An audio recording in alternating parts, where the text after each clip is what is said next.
El dinero, al final del día, siempre debe de ir alineado a un propósito o a un proyecto. O sea, los jóvenes tienen que setearse, oye, ¿cuál es mi objetivo? ¿Cuál es mi propósito? Oye, a ver, me quiero comprar una casa. Perfecto. Ese es tu propósito. Muy bien. ¿Qué implica comprarte una casa? Bueno, implica, pues, esto, tengo que ir al banco, tengo que entender, tengo que buscar financiamiento. Y si tú ya tienes un propósito, también ese propósito te va a decir cuál es el tiempo que tú requieres para poder llegar a ese propósito. ¿Qué es lo que quieres hacer? Y el tema financiero después es un facilitador para que eso llegues y lo logres. Y siempre entendiendo los riesgos y lo que implica.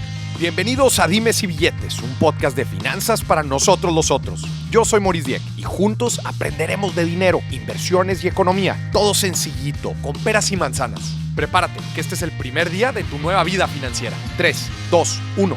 Comenzamos. Bienvenidos a otro episodio de Dimes y Billetes. Señoras y señores, estoy nada más y nada menos que en la Torre Scotiabank. Muy, pero muy emocionado de estar aquí platicando con nada más y nada menos que Adrián Otero, CEO de Scotiabank México. Adrián, qué gusto tenerte en Dimes y Billetes. Maurice, es un gusto y gracias por invitarnos a este espacio en tu programa. Qué gusto tenerte aquí, además en la coyuntura en la que nos encontramos como país y como momento económico. ¿Estás de acuerdo? O sea, creo que estamos viviendo tiempos bien interesantes. ¿Qué opinas tú? Totalmente. Creo que México, por todo lo que está pasando en el mundo, estamos yendo en contra del ciclo de lo que vemos en el resto de las distintas naciones, ¿no? ¿Y por qué? Porque al final, cuando tú ves el país y lo que se está detonando hoy en día en temas de inversión, en la parte de la estabilidad económica que tenemos, pues nos va a ayudar muchísimo a tener una mucho mejor perspectiva. Y uno de los principales ejemplos, pues es de lo que todo el mundo está hablando hoy en día, ¿no? De este famoso nearshoring, que ahorita podemos hablar un poquito más con profundidad. Claro, es un tema, como dices, de lo que todo el mundo está hablando.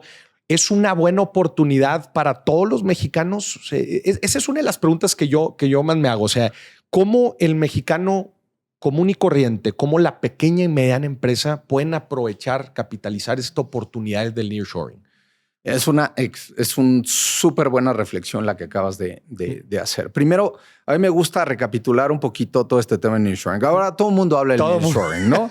Pero, por ejemplo, nosotros como banco lo llevamos viendo desde prácticamente hace año y medio, ¿no? Y de hecho hemos tenido crecimientos muy importantes como banco relacionados al nearshoring. ¿Y por qué se detonó el nearshoring? ¿No? Y yo lo pongo muy sencillo. Con el COVID cambió el mundo. Y realmente las empresas se dieron cuenta que se rompió esta cadena de valor y de suministro, ¿no? ¿Y cómo se rompió? Cuando de repente la gente decía, oye, pues quiero mi colchón, quiero mi lavadora, quiero mi refrigerador, y no lo podían comprar. Claro. ¿Y qué pasó? Pues antes daban por hecho que el flete, ¿no? Cómo transportabas estos bienes, pues siempre iba a estar ahí, pero se dieron cuenta que no es así. Entonces todas las empresas empezaron a decir, oye, pues esto es un riesgo. Claro. Y realmente nosotros tenemos que seguir vendiendo porque tenemos que pagar sueldos, tenemos que seguir siendo, pues, oye, muy productivos. Entonces, una de las grandes reflexiones dijeron, tengo que estar mucho más cerca de mi principal mercado. Y uno de esos principales mercados, pues, obviamente, es Estados Unidos. Ese es el primero. El segundo, con todo lo que pasó en el COVID, se dieron cuenta que ahorita el mundo se está volviendo más de regiones. Y México es parte de una región que es Canadá, Estados Unidos y México, que cuando tú combinas realmente el PIB o el Producto Interno Bruto de estos tres países, somos más grandes que la Unión Europea. Y la tercera es el capital humano. Nosotros tenemos un bono demográfico. La edad promedio de las personas es 29 años. 29 años. Entonces, con la población que tenemos, gente tan inteligente, joven, capaz, echada para adelante, que quiere trabajar, pues tenemos esos tres factores. Entonces, cuando tú se los presentas a realmente a las empresas, pues es una súper gran oportunidad. Y contestando específicamente, creo que para todas las empresas medianas, pues va a haber muchísimas oportunidades. ¿Por qué? Porque primero hablamos de las grandes inversiones, ¿no? Claro. Como las que se acaban de detonar de algunas empresas automotrices. Pero cuando eso lo empiezas a bajar, pues eso te va a generar empleo. Esa gente va a necesitar vivienda, va a necesitar construcción, va a necesitar alimentos, va a necesitar ropa, va a necesitar escuela. Entonces, de ahí se van a empezar a generar ecosistemas alternos para poder servir a toda esa gente y a toda esa empresa que va a trabajar ahí. Entonces, ahí está la gran oportunidad porque es un detonante para el crecimiento económico. Un detonante importante. Oye, Adrián, ¿y cuál es el rol de la banca en todo este proceso? O sea, ustedes como banco, ustedes proveen financiamiento, ustedes apoyan a empresas de todos tamaños, inclusive pues, también personas, pero ¿cuál es su rol? O sea, ¿cómo ustedes desde Scotiabank buscan meterse en todo pues en todo esto que está sucediendo, obviamente, para lograr una mayor detonación? Yo lo resumo en una palabra. Tenemos que ser un facilitador. Okay. Al final del día, cuando llegas, una empresa o una persona, lo que necesita es servicios financieros. Nosotros somos una industria que es esencial. ¿Por qué?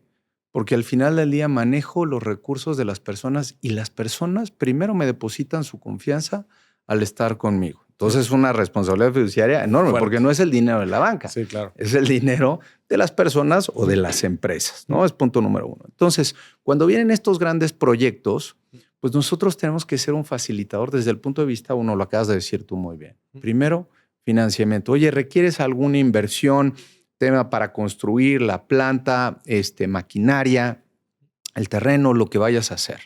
Segundo, también esa gente va a tener que recibir pues nóminas, va a tener que tener pues también servicios bancarios y al final van a tener que usar su banca digital, va a tener que usar cajeros, van a tener que hacer uso de todos esos servicios bancarios y ahí es donde nosotros en Scotiabank tenemos que ser un facilitador, entender perfecto cuáles son los requerimientos y qué es lo que van a querer estas empresas y también tratar de anticiparnos. Y facilitador, ¿por qué? Porque a veces los bancos somos súper burocráticos. Entonces tenemos que al final del día tratar de hacer la vida mucho más sencilla para que estos proyectos se detonen. Claro. Oye, especialmente ahora que todo está cambiando tan rápido, ¿verdad? O sea, la gente prácticamente, gente y empresas tienen el poder desde su celular. ¿Cómo están aplicando ustedes la tecnología? O sea, ¿cómo están logrando estas eficiencias y lograr atender correctamente las necesidades de la gente y de las empresas? Mira, nosotros cuando tú ves, esto es algo que siempre lo comento y a la gente le sorprende mucho. Nosotros, la principal inversión que hacemos en el banco siempre es tecnología. Tecnología. Cuando tú ves en el rubro de realmente nuestra inversión y lo que estamos invirtiendo y lo que estamos gastando también, pues principalmente es tecnología. ¿Por qué? Porque somos una empresa que necesita darte ese servicio y esta atención para que tú estés transaccionando en el momento que tú quieras y cuando tú quieras, no cuando nosotros queramos, ¿no? Y de hecho los clientes hoy en día, y yo siempre lo digo, hay 4 momentos en los cuales tocan un banco. El primero, cuando tú llegas, abres tu app, quieres hacer una transferencia, quieres revisar tu saldo, quieres mandarle dinero a tu pareja, quieres a tus hijos, lo que tienes que pagar la peluquería del perro, lo que tú quieras, ¿no? Ese es el primero. El segundo es cuando sacas tu tarjeta, ya sea crédito o débito, y quieres pagar. El tercero es cuando tú requieres sacar dinero. Tú vas a un cajero y dices, oye, quiero dinero o quiero depositar en ese cajero. Y el cuarto es cuando necesitas una asesoría. Entonces tocas una sucursal, tocas un asesor o hablas a nuestro centro de contacto. Entonces, lo que nosotros hemos hecho, Maurice, es cuidar mucho estos 4 momentos para que tengas procesos fáciles y sencillos. Y ahí al final, uno de los que acabas de decir es la parte tecnológica y la parte digital cuando tienes mobile. Claro. Porque al final del día, ¿qué tal si tú estás viendo en tu casa la serie de Netflix o la que quieras de la empresa que quieras que te guste a ti? Y en ese momento dices, oye, se me olvidó pagar esto. Se me olvidó, oye, quiero irme de viaje a X. Quiero hacer esto. Entonces ahí nosotros tenemos que tener los sistemas, todo listo para que tú puedas transaccionar lo más rápido y sin ningún problema y que no te falle, porque a ti lo que tú quieres es hacer en ese momento eso para un propósito específico. Claro. Oye, Adrián, ¿la banca en México cobra muchas comisiones? Mira, esa es también otra extraordinaria pregunta que acabas de decir. La banca en México es uno de los entes más regulados que existe, ¿ok? Porque nosotros somos una concesión y tengo distintos reguladores. Tengo a la Comisión Nacional Bancaria de Valores, tengo a la Secretaría de Hacienda y tengo Banco de México. Nosotros, cada vez que queremos mover alguna tarifa, hacer algún cambio, yo tengo que ir con los reguladores y pedir permiso y revisar todo este tema de las tarifas porque se lleva un control y un registro. ¿Por qué? Porque al final del día, tú lo que vas a requerir es un servicio. Y ese servicio, al final del día, tiene un costo. Es como, por ejemplo, cuando tú llegas y tomas un taxi, ¿no? En una de las aplicaciones muy famosas. Pues donde estás tomando ese taxi, quien te está dando ese servicio para que tú te puedas meter en tu mobile, tú puedas llamar y puedas hablarle a este taxista y demás, te está cobrando un servicio. Eso es justo. Sí. ¿Qué es lo que tenemos que hacer? Pues volvernos mucho más inclusivos, tratar de hacer mucho más servicios. Y mira, uno de los temas que estamos logrando nosotros, por ejemplo, en temas de inclusión, acabamos de lanzar una alianza de cajeros automáticos que le va a permitir a nuestros clientes accesar a casi 10,000 cajeros a nivel nacional. Porque si recuerdas, uno de los 4 momentos es cuando la gente va a sacar dinero. Entonces, hay una estadística que tú ves, la gente va varias veces al mes a sacar dinero y eso lo vamos a hacer con costo cero. ¿Nos va a costar a nosotros? Claro que sí, pero lo estamos haciendo para fomentar la inclusión y darles una muy buena experiencia a nuestros clientes en ciertos momentos específicos y en su día a día. Entonces, conclusión, al final lo que tratamos de hacer es darte un mejor servicio. Si yo quiero seguir invirtiendo en tecnología, quiero que tu dinero esté seguro, quiero que tú puedas transaccionar, eso lo tengo que en determinado momento darte una inversión. Y yo espero que al final del día tú recibas ese servicio y tiene que ser algo justo y adecuado para lo que estás requiriendo. Entonces, o sea, uno de los principales temas en este tema de la comisión es la alta carga regulatoria que reciben los bancos en México, o sea, comparándolo también con otros países. Híjole, esa es otra súper pregunta que acabas de hacer. Creo que los reguladores han hecho un extraordinario trabajo. Te voy a dar el principal ejemplo. Ve la crisis enorme que hubo hace algunos años, que ya todos los jóvenes ya se acuerdan, el 2008, 2009, todos se acuerdan, ¿no? Y luego también hubo todo este tema muy fuerte en cuestión del COVID. Y ve la banca está sólida, no hemos dejado de crecer, no hemos dejado de dar financiamiento, no hemos dejado de dar hipotecas, créditos de auto, financiamiento para que la gente pueda pagar sus universidades, lo que sea. Entonces, gracias a que tenemos un muy buen regulador, eso nos ha permitido que la banca se mantenga súper estable y súper firme, porque nosotros tenemos un propósito y al final del día es apoyar el desarrollo económico de los países. Hay veces que la gente piensa que ya, pues oye, el crédito es algo que se da por un hecho, ¿no? Pero si recuerdas, como hablamos, ese dinero no es de los bancos. Ese dinero es de los ahorradores o de las empresas que nos depositan a nosotros y que nos están dando la confianza para que en determinado momento después nosotros podamos utilizarlos para préstamos, que los préstamos tienen un propósito. Entonces, yo creo que siempre hay oportunidades de ser mucho más simple y ser más lean en temas de regulación, pero creo que el regulador ha hecho un extraordinario trabajo y por eso tenemos la sostenibilidad de la banca que hay hoy en día. Tú viste, en la pandemia nunca cerramos. ¿Quiénes fueron los primeros en apoyar a todos los clientes? En la pandemia fueron los bancos. Imagínate el esfuerzo que fue para contactar a la gente, decirte, oye, este es tu apoyo, esto es lo que necesitas, entenderte. Fuimos los primeros en reaccionar, Maurice. ¿Y sabes por qué? Porque nosotros sabemos que los clientes es lo más importante y vivimos gracias a ellos y tenemos que cuidarlos y apoyarlos a que sigan con su crecimiento y con sus sueños y con todo lo que quieren hacer. Claro. Oye, me imagino que dentro de sus planeaciones estratégicas constantemente se están imaginando el banco del futuro.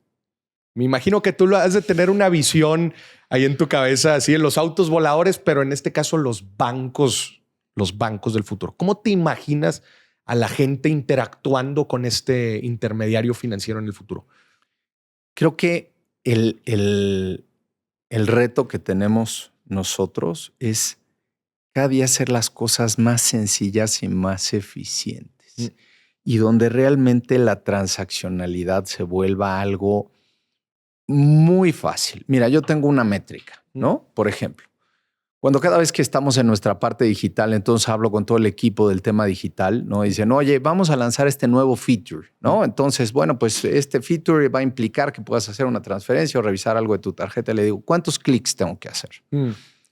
¿Por qué? Porque al final del día tú vas midiendo, oye, mira, 10 clics, 15 clics, ¿en serio? Sí. O sea, tienes que pensar realmente en esa usabilidad. A veces nosotros en la banca, creo que el reto que tenemos es pensar un poquito más para afuera. Obviamente somos regulados, tenemos que cuidar todo esto, tenemos un negocio que obviamente pues, que tú nos depositas la confianza, pero tenemos que pensar en ese cliente, porque al final, si los clientes están cómodos, están contentos con nosotros, siempre va a ser pues, todo el banco de preferencia. Claro. Y realmente lo que pasa en el día a día es que las personas siempre se acuerdan si tuvieron un problema. Si algo no les funcionó. Eso es lo que van a platicar en la noche. Totalmente. Sí. Eso es lo que se acuerdan, ¿no? No se acuerdan de ese momento de cuando ya hacen esa transaccionalidad, lo hacen fácil. Ya abrir tu app en la noche, mandarle, oye, tu hijo está echándose unos tacos y realmente no se le olvidó el dinero. Pues le mandas hoy, nosotros tenemos un retiro sin tarjeta, le mandas en ese momento vía móvil, va al cajero, que ahora no le cuesta comisión, saca el dinero y paga sus tacos. O sea, pero eso al final ya lo das por un hecho. Por hecho, claro. Pero claro. Imagínate todo lo que se tiene que hacer. Entonces el reto y el banco del futuro tiene que ser mucho más sencillo, mucho más fácil, mucho más intuitivo y que la gente cada día se sienta mucho más cómoda. ¿Por qué? Tenemos solamente una penetración bancaria del 38%. Ese es un temota, 38%. Ahora compáralo. ¿Cuántas celulares inteligentes hay en México? Hay más de 100 millones. Sí. Entonces, si tú tienes un celular inteligente y nada más tienes 38% de bancarización, pues como que no hace sentido, ¿no? Pues imagínate la oportunidad. ¿Qué falta ahí? ¿Cuál es el tema sobre la bancarización? Creo que es un esfuerzo que tenemos que hacer en conjunto entre la iniciativa privada, entre la banca y también el sector público y encontrar mecanismos para que haya ese interés en determinado momento de que te puedas realmente bancarizar. Y mira, lo hemos hecho. Un súper buen ejemplo que no ha tenido ese impacto como quisiéramos, pues es ahora todo el tema del pago de QR, ¿no? Ajá. Y realmente no ha tenido el impacto. Pero también la gente... ¿El CODI te refieres? El CODI, ¿no? Pero creo que todo este sistema de pagos tenemos que hacerlo también de una manera todavía mucho más sencilla e intuitiva. Ahora, te voy a dar un dato, que no sé si seguro sí lo sabes, pero en México, tú hoy en día, tú también ya das por hecho. Si yo hoy en día quiero mandarle a Mauricio una transferencia, te la mando ahorita y te llega en este preciso momento de manera inmediata.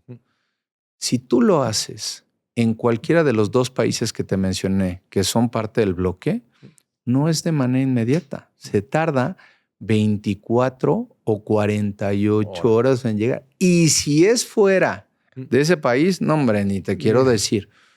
Tú sabes. Eso es lo que ha tenido que desarrollarse el sistema de pago. Y la gente ya lo da como por un hecho. Entonces creo que es una responsabilidad conjunta entre la iniciativa privada, hacerlo fácil, intuitivo y rápido, pero también que haya los incentivos por parte de la iniciativa pública para que todas estas empresas pues, se quieran también bancarizar. Ya, a ver, te voy a hacer una pregunta así medio extraña, pero imagínate que te acaban de ser presidente de la República y tienes el mandato de decir, vamos a bancarizar a México. ¿Cuáles serían 3 decisiones? O la primera decisión que tomarías para alinear y lograr que el país en un sexenio logre estar bancarizado. Y también que toda la gente tenga en realidad acceso a todos los productos y servicios financieros que ofrece la banca, ¿verdad? Todos puedan contar con un buen seguro, todos tengan acceso a un crédito hipotecario, además del Infonavit, etcétera. O sea, llevar al país completo a un siguiente nivel financiero. ¿Qué harías? Hombre, la verdad, qué pregunta tan difícil me acabas de hacer, pero me encanta. Creo que el camino se está haciendo, ¿no? Y ese ejemplo, cuando tú ves los datos de bancarización, pasamos de un 35% y estamos en un 38%. Y creo que cada día más se está logrando y subir, aunque hay países que ya llegan al 70, al 80% de nivel de bancarización. Es increíble, ¿no? Ahora, al final, creo que va muy alineado a hacer todavía las cosas mucho más sencillas, ¿no? Mucho más sencillas y mucho más eficientes, ¿no? A los economistas, todos los jóvenes que están estudiando economía, hay un libro que se llama el Freakonomics, ¿no? Y la gente se mueve por incentivos. ¿Sí o no? Incentivos. Al final del día es así de sencillo. Sí. Entonces tú ves, y si tú pones los incentivos correctos, la gente se va a mover. Claro. Si tú no pones los incentivos correctos, pues la gente no se va a mover. ¿Por qué? Porque somos seres humanos. A veces lo ponemos en una parte muy compleja, claro, pero realmente tenemos que poner los incentivos correctos para que esto se empiece a mover hacia la dirección que nosotros queremos. Luego encontrar ese punto medio, pues obviamente es lo difícil porque somos seres humanos y pensamos de maneras distintas, ¿no? Oye, no, interesante. Te voy a también echar unas preguntas así medio raras porque no siempre se tiene el privilegio de estar hablando con un CEO de un banco. ¿Qué consejos les darías también de finanzas personales a la gente al momento de utilizar un banco? O sea, ¿qué sí hacer? ¿Qué no hacer? A ver, ¿qué opinas? Porque se habla mucho, se dice, oye, no tengas tu lana parada, siempre hay que estarla invirtiendo, aguas cuando pagues tu tarjeta de crédito, etcétera, etcétera. ¿Qué consejo le darías tú a la gente? Esa es súper buena pregunta. Primero, que vean la institución en la cual van a depositar su confianza y sus recursos. Ese es el primero. Al final del día, como te decía, nosotros tenemos una responsabilidad fiduciaria. Llegan los jóvenes, llegan cualquier persona a las empresas y nos ponen su dinero. Tú imagínate la confianza, Maurice. Es como si yo llego hoy en día y te digo, ahí te va mi patrimonio y te lo doy todo. ¿A cuánta gente le confías tu cartera? Exacto. Entonces, pero eso a veces se nos olvida, ¿no? Entonces, el primer consejo es, oye, ver la institución, qué tan sólida es, dónde está el posicionamiento. Digo, oye, hacer un poquito, y ahora con el internet tú te metes rápido, lo ves y, oye, es súper rápido. El segundo, no hay una receta mágica. A mí a veces me da mucha risa, ¿no? Esa receta mágica. Es, oye, ¿cómo gano más? ¿Cómo puedo obtener más? ¿Cómo esto más? Siempre debes de obtener algo que en determinado momento te haga sentido conforme a cómo están las condiciones y las perspectivas del mercado. El tercero es nunca hagas algo que no entiendas. Nunca. Híjole, eso es fuerte. Nunca. Y aplicaban todo en la vida, imagínate. Totalmente, porque al final del día uno se debe de sentir cómodo, claro, ¿no? Y el último, yo te diría, nunca comprometas tus claves, nunca las des. Siempre mantén tu información de una manera muy segura. Que eso se dice muy fácil, pero realmente es un tema y es parte de la educación financiera que nosotros estamos haciendo. Entonces, yo hoy en día, ahora cuando tú lo ves, ¿no? Yo tengo 3 hijos y tú ves pues, las redes sociales y realmente la conectividad que tienes hoy en día. Pero ya se le hace a todo mundo muy fácil poner tu nombre, tu dirección, dónde vives. A lo loco.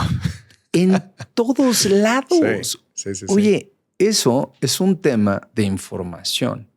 Y entonces al final tenemos que ser muy conscientes y cómo estamos cuidando y a quién le estamos dando esa información que pasa súper seguido. Es como le digo, oye, si tú me dame tu dinero. Pues me vas a decir, no te lo voy a dar, no te conozco. Y de repente nos encontramos que hay gente que dice, oye, dame tus claves y dan las claves. No puede ser. Claro. Entonces, yo te diría que esos serían los puntos también muy importantes. ¿Cuál es el mejor consejo de dinero que le podrías dar a la gente? Yo creo que el mejor consejo es que el dinero al final del día siempre debe de ir alineado a un propósito o a un proyecto. Ok. Y al final del día, como O sea, los jóvenes tienen que setearse, oye, ¿cuál es mi objetivo? ¿Cuál es mi propósito? Un ejemplo clarísimo. Oye, a ver, me quiero comprar una casa. Perfecto. Ese es tu propósito. Muy bien. ¿Qué implica comprarte una casa? Bueno, implica, pues, esto, tengo que ir al banco, tengo que entender, tengo que buscar financiamiento. Y si tú ya tienes un propósito, también ese propósito te va a decir cuál es el tiempo que tú requieres para poder llegar a ese propósito. Y entonces cuando tú ya tienes esa claridad, te va a poder permitir tomar ya las decisiones entonces financieras para poder llegar a ese propósito. Un claro ejemplo. Si tú vas a comprar una casa, no te puedes financiar con una tarjeta de crédito. Claro. Totalmente. Si tú vas a un viaje y de repente vas de fin de semana y te quieres pues, echar unas chelas, lo que sea, bueno, pues ahí sí, las pagas con la tarjeta y no pasa absolutamente nada porque sabes que vas a tener tu quincena o tus ingresos y lo pagas. Pero una casa no es así. Una casa va a tener un periodo de tiempo. Entonces, lo primero, yo siempre digo, vean el propósito. ¿Qué es lo que quieres hacer? Y el tema financiero después es un facilitador para que eso llegues y lo logres. Y siempre entendiendo los riesgos y lo que implica. Claro. ¿En qué te gusta invertir, Adrián? Mira, yo la verdad es que por mi trabajo y como estamos súper regulados, yo soy bastante aburrido y invierto en dos cosas. A ver. En la parte de inmuebles y en la parte de renta fija. ¿Por qué? Porque no tengo tiempo, no me da tiempo de estar pensando y ver qué haciendo demás. Entonces, mi perfil es agarrar y decir, oye, yo agarro y digo, perfecto, quiero inmuebles. ¿Por qué? Porque los inmuebles son ladrillos, se ven, funcionan, ¿no? Ahí los tienes. Son medio líquidos, ¿no? Pero te dan paz y tranquilidad. Perfecto. Claro. Y la renta fija, porque te da certeza. Yeah. Mira, uno de los temas que me enseñó una doctora en psicología, que veo todos los días en mi casa, me dijo, uno de los temas que les gusta a los seres humanos y siempre nos olvida, es que todos necesitamos certeza. Certeza. Y entonces, al final del día, cuando tú piensas también en esas inversiones y hablando, y es lo que también logramos en Scotiabank, es, oye, busca a esas personas, velas, pero entiende qué es lo que buscan. Porque también les tienes que dar certeza. Hay gente que dice, oye, pues a mí me interesa no tener esta claridad tal vez en este periodo de tiempo, pero tarde o temprano te lo van a requerir. Claro. ¿Cómo tomas decisiones en el banco, hablando en el tema de certeza? En un ambiente con una guerra en Ucrania, con Rusia, en unos temas de alta inflación, en temas de no se sabe si viene una recesión o no. En un mundo tan cambiante como el que estamos ahorita, ¿cómo le haces para tomar decisiones y tener un poco de certeza en lo que estás diciendo? Se habla mucho de toma riesgos calculados, ¿no? Y aprende a tomar riesgos calculados y haz tus análisis, haz tus proyecciones. Pero lo que nos ha dicho estos últimos 3 años, y pues me atrevo a decir que últimos 15 años, es que las grandes eventualidades que cambian el rumbo del mundo son muy poco predecibles. ¿Cómo le haces para tomar decisiones no teniendo todos los pelos de la burra en la mano? Mira, hubo un ejemplo extraordinario que fue cuando pasó el COVID y luego salimos del COVID y luego salió lo de la guerra que estás diciendo. Para mí, lo primero y el éxito es rodearte del mejor talento posible que hay. El talento y el capital humano es el activo más importante que tenemos en Scotiabank. Y estoy orgullosísimo de las personas y de lo que hacemos. Entonces, primero es asegurarte que tienes ese mejor talento y capital humano. ¿Por qué? Porque no sabes cuándo lo vas a necesitar. Ese es el primero. Claro. La segunda es escucha a ese talento. Rodéate y vamos a tomar esas decisiones. Y eso no implica, oye, socializa las decisiones. No, porque al final del día es parte de la responsabilidad que tienes. Tienes la última palabra. Claro. Pero lo que sí tienes que hacer es rodearte de ese talento para poder ver distintos ángulos diversos. Aquí, por ejemplo, te voy a decir hoy, pensando, la diversidad es uno de los temas más relevantes para la toma de decisiones. está comprobado que unas de las empresas que tienen mejor retornos son los que tienen equipos diversos. ¿Por qué? Porque eso te permite tener distintos puntos de vista. Entonces está alineado a un fin. Entonces, talento, diversidad y escúchalos. Y luego, otra cosa que siempre les digo al equipo, todo el tiempo. A ver, ustedes se levantan y ven las noticias, escuchan el podcast, ven, ya salió una guerra, ya salió el COVID y demás. ¿Pueden controlar eso? No. Enfóquense en lo que sí pueden controlar. Y siempre entiendan, oye, a ver, otra vez, ¿cuál es mi objetivo? ¿Cuál es mi propósito? Ver el entorno y adaptarse. Para mí, las empresas y el talento que se adapta a ese nuevo entorno son los que realmente van a ser exitosos. Yo escucho mucho a muchas personas que me dicen, no, es que esto ya lo hemos intentado otras veces. No, es que esto ya no funciona así. No, es que yo llevo X y no es así. No. Creo que al final siempre debemos de tener la humildad de ver, analizar y decir, oye, a ver qué es lo que está pasando y siempre tener una visión objetiva. Entonces, talento y adaptabilidad. Adaptabilidad. Adrián, yo te considero una persona de muy alto rendimiento. De hecho, te quiero felicitar. Eres el banquero más joven. Eres el CEO de la banca en México más joven. Tienes una trayectoria muy, pero muy fregona. ¿Qué consejo le puedes decir a la gente? Oye, a ver, estamos platicando aquí con el CEO de uno de los bancos más grandes en México que quisieran tener una carrera profesional así de exitosa y que probablemente van empezando en universidad o están por escoger su primer trabajo y dicen, madre, ni en mis sueños más locos, ¿verdad? Podría llegar a donde está Adrián ahorita. ¿Qué le recomendarías? ¿Qué te sirvió a ti? A mí creo que hay un tema que a mí me gusta mucho platicar con la gente joven. Y va alineado otra vez a enfocarse a los temas que tú puedes controlar, ¿no? Y que tú puedes hacer. Entonces, el primer mensaje es, oye, siempre tienes que dar un poquito más. Ok. De lo que tú puedes hacer, siempre da un poquito más, un extra más. De lo que se espera. De lo que se espera de ti. ¿Por qué? Porque eso marca una diferencia enorme a la hora de que tú empiezas a ver el distinto talento que hay en una organización. Tú siempre lo diste. Siempre. Desde un punto de vista al final. La segunda es, sé curioso. Siempre sé curioso. Siempre pregunta. Preguntar no tiene nada de malo.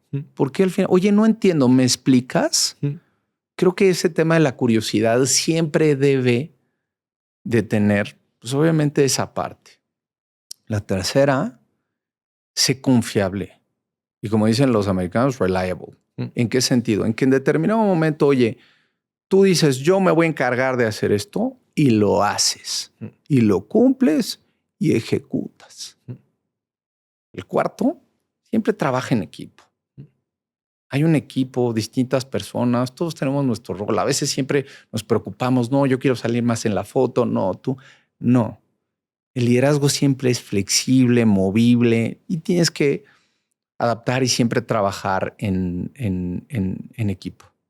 Y el último, mantén un balance en tu vida profesional, en tu vida personal y mantente con buenos hábitos, porque al final pues siempre es un esfuerzo que hay que estar haciendo ahí todo el tiempo, porque no hay receta secreta. O sea, al final creo que es un tema de que todos somos seres humanos, todos tenemos las mismas oportunidades, ¿no? Pensando que estudiaste, que hiciste y demás. Y al final, pues, si haces eso, la verdad es que son cosas que a mí en lo personal me han funcionado. Y yo veo y leo y escucho a gente muy inteligente y que admiro y digo, wow, es que todo esto es un tema de disciplina y trabajo en equipo y balance, porque pues, el balance también, el personal, familiar es importantísimo. Claro.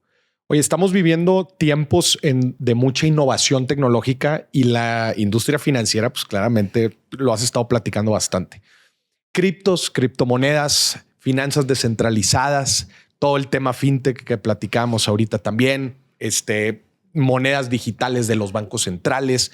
¿Cuál es tu opinión sobre toda esta tecnología y cómo los bancos lo podrían aprovechar para proveer productos y servicios?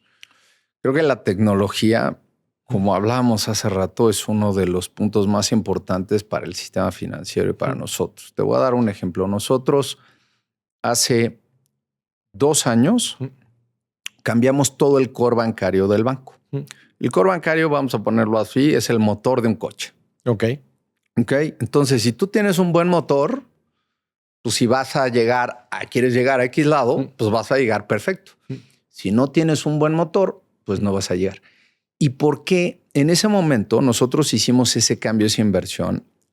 Fue un poquito antes del COVID. Si nosotros no hubiéramos aprovechado ese cambio tecnológico y todos estos temas, nos hubiera costado mucho trabajo aguantar el incremento en transaccionalidad que hubo porque la gente empezó a transaccionar mucho más. Nosotros, para darte datos, hemos crecido más de 200% en transferencias.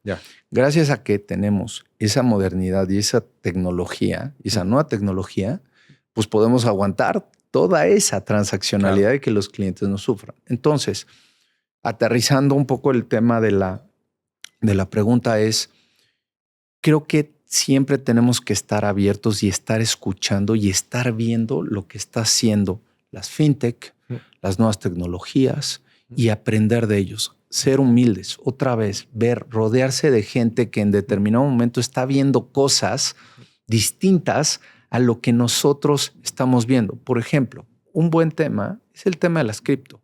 ¿Ok? A mí, yo no invierto en cripto, pero ¿qué sí creo? Que la tecnología que hay detrás del cripto es extraordinaria. Yo nunca invertiría en cripto porque no la entiendo. Y al final del día, para mí, oye, algo que no tiene una garantía, un recurso, pero al final yo no pienso en eso. Pienso en que en determinado momento, oye, qué tecnología y la innovación y cómo puedes hacer el cambio de un lugar a otro. Eso está interesantísimo. Entonces, la reflexión para nosotros y lo que estamos haciendo en Scotiabank es mucho.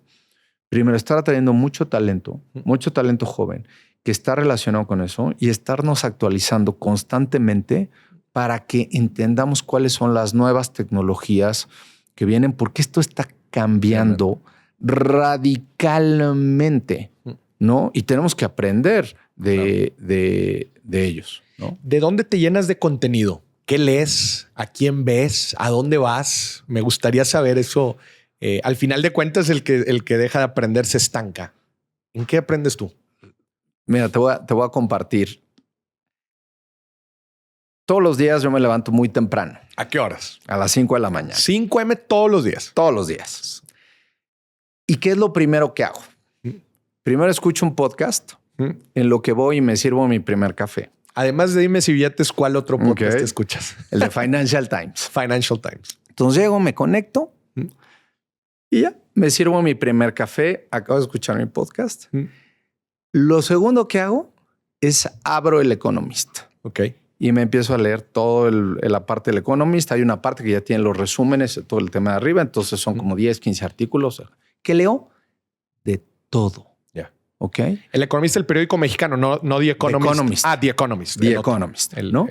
El inglés. Exacto. El tercero que hago, ya que acabé de leer eso, me meto al Financial Times, que te llega una síntesis de noticias. Entonces yo escojo distintos topics, ¿no? Y entonces tengo, por ejemplo, mercados, tengo IPOs, tengo México, y tengo uno de otros fondos ahí en lo general. Entonces me llega y los empiezo a leer. Veo de repente el headline que me interesa, y empiezo a leer. Y me gusta leer de todo. Y luego el gran equipo de comunicación que tengo me manda una síntesis de todo el tema de la prensa mexicana. Y me leo. Entonces, durante 1.5 horas me dedico solamente a leer. Y para mí el secreto es leer de distintas cosas que te van llamando la atención. A mí me cuesta a veces mucho trabajo concentrarme, ¿ok? Tengo medio déficit. Entonces, si ya empiezas a leer de distintos temas, eso para mí es, te vas nutriendo, entonces te va dando una perspectiva Sí. Totalmente diferente. Y lo hago a esa hora porque a esa hora nadie me molesta. Nadie te molesta. Nadie. Entonces llega un momento en que es una paz, es un silencio y sí puedes estar y puedes estarle dedicando y ya. Oye, llega a partir de las 6:30, 6:45, ya la gente ya empieza a activarse, empieza a ver el tema y entonces ya, pues ya no te da tiempo de ponerte a escuchar y ponerte a hacer. Entonces, más o menos tú te llenas de contenido de 5 a 7 de la mañana, más o menos, entre podcast, noticias, artículos, de todo. De todo. 2 horas al día. Imagínate eso compounding con el tiempo. Imagínate. Qué fregón. Sí. Es que no hay de otra. Sí. Y eso te permite después pues tener una visión distinta. Llegas de las a las cosas. Juntas ya listo. Estás listo. Ya con está todo. perfecto. Nadie ya ganaste. Total, ya ganaste. Ya ganaste un tiempo adicional que a mí, por ejemplo, siempre es como digo, oye, vas un poquito y puedes aportar y entonces ya leíste. Otra vez regresamos al tema de que certeza, ¿no? De repente te bombardean, te dice, oye, ¿qué pasó esto en el mundo? No, ya lo leí, ya entendí, ya fue, ya qué pasó, ya. Qué fregón.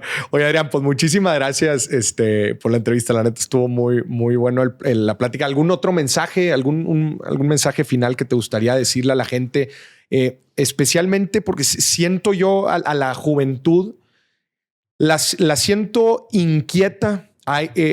Hoy en día se puede leer demasiado. Hay en redes sociales, te puedes encontrar de todo. Los periódicos también te encuentras de todo y muchas veces siento yo que los jóvenes como que no terminamos de hacer sentido de todo lo que estamos, de todo lo que nos estamos, de todo lo que leemos, de lo que vemos, y tomar decisiones en nuestra vida. Y a veces es un poco complicado, especialmente la gente que va empezando su camino profesional.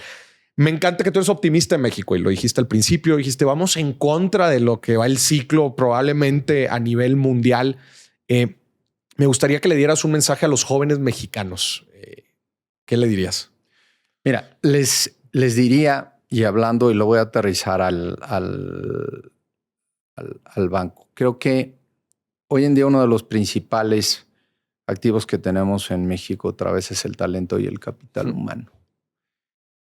Y eso lo tenemos que tener muy presente y ver las capacidades que hay en los mexicanos y las mexicanas y lo que podemos desarrollar y lo que podemos aportar al país. Y siempre, si ese capital humano aprovecha para encauzarse de una manera correcta y adecuada, este país se puede exponenciar de manera increíble y muy importante. También el talento no debe tener miedo a equivocarse. Yo creo que ese talento a veces como que siento que los jóvenes, pues como que llega un momento en que les preocupa equivocarse, pero también yo a veces veo ese talento que le falta para tomar decisiones. Ok. Y ese talento tiene que tomar decisiones. Ok. Y al final luego esas decisiones van a tomar un tiempo y no te vas a dar cuenta si fue la correcta al mes o a los 2 meses van a ser en 2 años. Y te voy a dar el mejor ejemplo. Nosotros hemos decidido hacer una transformación de este banco y al final del día gran parte de nuestra transformación lo que estamos haciendo es con ese talento porque necesitamos de todos esos jóvenes que vean que ese talento son realmente el motor y lo que va desarrollando las organizaciones y que al final pues siempre tengan ese propósito claro y efectivo para poder hacer las cosas y que no va a ser fácil. Pero necesitamos de ese talento y muchísimas gracias por la invitación. La verdad es que estamos muy contentos. Como puedes ver, este es otro banco. Queremos invertir, queremos hacer y la verdad es que es un gusto estar contigo. No, al contrario. Eres optimista en los próximos 3 a 5 años. ¿Vienen cosas buenas para México? Vienen cosas muy buenas. Yo soy, como dicen los americanos, cautiously optimistic. ¿Ok? ¿Por qué? Porque al final del día no todo es verde. Siempre hay amarillos y siempre de repente hay ámbares. Pero creo que hoy hay más verdes. Y hablamos de todos estos temas de la oportunidad, de la inversión, del nivel de endeudamiento que tiene en este país, de nuestro bono demográfico. Somos parte de un bloque. Te voy a dar un tema para que te lo lleves. Mira, hoy México exporta 450 billones de dólares a Estados Unidos y tenemos una participación de aproximadamente entre el 14 y el 15% del total de las importaciones de Estados Unidos. China exporta a Estados Unidos 550 billones. ¿Ok? Y es el principal socio comercial hoy en día. Hay analistas desde el Banco Mundial, algunas corredurías que estiman que la oportunidad que puede haber en todo este tema de la proximidad del nearshoring podría tener un impacto entre 70 y 200 billones de dólares de exportaciones adicionales. Okay. Si eso llega a pasar, México va a ser el principal socio comercial que hay. Y eso nos va a traer inversión, desarrollo, infraestructura, talento, crecimiento, mejores empleos, mejores salarios, muchísimas oportunidades para todo. Y eso está a la vuelta de la esquina. Pero esos 200 billones, o sea, de transferencias de lo que exportaba China y que ahora las podría exportar México o adicionales. De la inversión que va a llegar a México, todas las plantas, todo lo que se está poniendo, puede haber incrementos adicionales de todo lo que se exporta. Estás hablando de un incremento del 50%. Es una locura. Sí. Y eso está distribuido en distintas industrias. ¿Qué es lo que pasa? Que, oye, ¿hay que trabajar muchísimo? Sí. Nosotros en la industria tenemos que ser un facilitador. Claro. La iniciativa pública también tiene sus retos. Todos tenemos nuestros retos. Pero hoy en día yo veo, tenemos hoy el capital humano, tenemos el talento, tenemos la inversión, ve el país, ve el clima, los recursos naturales, todo lo que hoy sí tenemos temas de seguridad, hoy hay otras cosas, ¿no? Tampoco no las podemos obviar. Claro. Pero hay una oportunidad enorme. Entonces, ahí están los datos. No es lo que decimos nosotros. Ahí están los datos y esa es una oportunidad enorme que tenemos que aprovechar. Imagínate si logramos capturar esto. Te voy a dar otro dato. México es el 26% del total de las importaciones de alimentos de Estados Unidos. Eso quiere decir que de cada 10 cosas con las que se alimentan los estadounidenses o las estadounidenses, 3 vienen de este país. De acá. Entonces, ¿y eso qué? ¿Por qué? Pues es la conectividad, es lo que tienes, es cómo te vas interrelacionando y nosotros somos parte de este gran bloque. Entonces, ¿cómo aprovechamos toda esa conectividad para que las cosas se vayan desarrollando? Te voy a dar el último y ya. No, échale, está muy bueno. Fíjate, cuando tú ves la deuda, todo el mundo habla del nivel de endeudamiento de este país, ¿no? Pero el gobierno ha hecho un extraordinario trabajo en cuanto a mantener la disciplina fiscal. Si el juez no dio ni un subsidio. Y eso cuando tú nos comparas el nivel de deuda sobre el PIB, que es muy fácil. ¿Cuánta deuda tienes?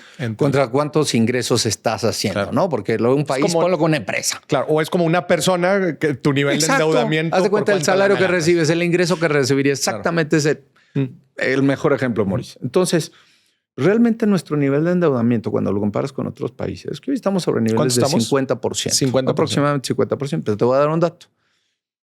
Esta deuda se divide en dos. Deuda interna, que es lo que emites en CETES, en bonos y demás. Y la otra es deuda externa, que es lo que emites en los mercados internacionales. Hoy el Banco de México tiene la misma cantidad de reservas de lo que debe México de manera internacional. Ok. Pero eso lo hacen dólares. Correcto. Entonces, ¿cuál es el de deuda internacional? ¿Por qué no nos debe? Al final del día, la deuda interna no la pongo porque la deuda interna normalmente está en los fondos de pensiones, en las AFORES, en los temas, en los mexicanos y te da la solvencia de un país. Okay. Ya.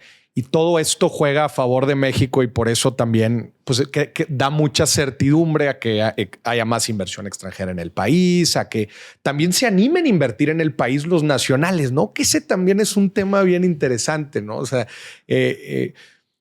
allá hay un tema, ¿no? Creo que ya nos estamos alargando un poquito más, pero a ver, ¿qué opinas tú de la inversión privada en México? Creo que mira, nosotros en Scotiabank nunca hemos dejado de invertir.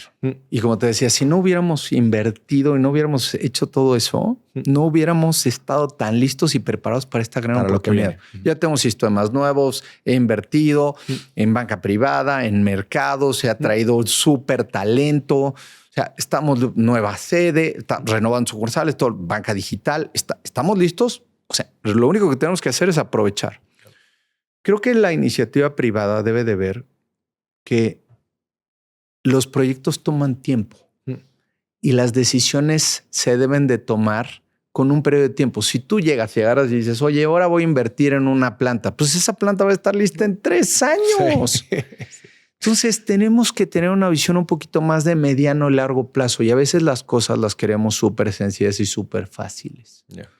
Entonces, para mí el mensaje es, oigan, realmente tenemos que tomar decisiones no de lo que va a pasar en 1 mes, en 2 meses. Tenemos que estar tomando decisiones en 5, en 10 y en 20 años. Porque si le estás apostando nada más al corto plazo y tú lo quieres rápido, sencillo, parecerían jóvenes, ¿no? Claro. Entonces parece rápido, sencillo, pues no va a salir. Claro. Porque ¿qué buscan? ¿Quieres todo certeza? No va a haber todo verde. No hay forma. Entonces yo creo que esa es la parte que nosotros hemos trabajado muchísimo para tratar de tener esta visión objetiva y nosotros somos el mejor ejemplo que hay. Qué fregón. Gente, pues ya estuve escuchando las oportunidades que están ahorita a la vuelta de la esquina y cómo las podemos capitalizar. Adrián, qué fregón que nos estuviste acompañando. Gracias por toda esta carnita. No, Maurice, me encantó. Gracias por la invitación, de veras. Y a todos los que nos estuvieron viendo y escuchando, esto fue otro episodio de Dimes y Billetes. Hasta la próxima.